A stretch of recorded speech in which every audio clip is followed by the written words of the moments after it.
संसार का स्वभाव जीवात्मा के स्वभाव से भिन्न है, क्योंकि संसार में सब कुछ अस्थाई है।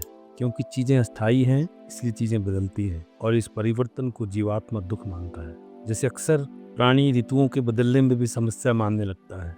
हमें परिवर्तन को सहज रूप से स्वीकार करते हुए उसमें कैसे रहना है, कैसे पुरुषार्थ करना है, कैसे आगे बढ़ना है। इसीलिए कहा है कि दुख में सिमरन सब करें और सुख में करे न कोई, और जो सुख में सिमरन करे तो दुख काहे को होए।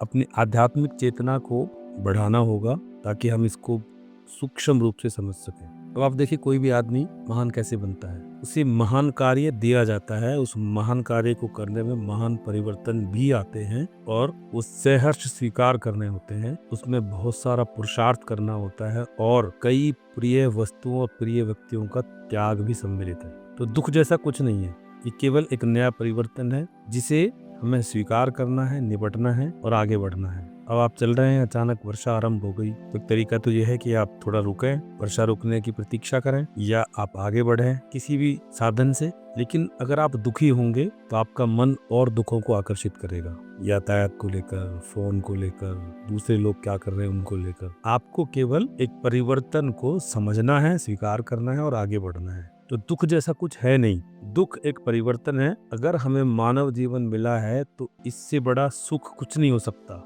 ये जीवन मिलना ही अपने आप में एक बहुत बड़ा सुख है। आपको ये समझने के लिए अपने आप से बात करनी होगी और कदाचित इस बात को दोबारा सुनना होगा।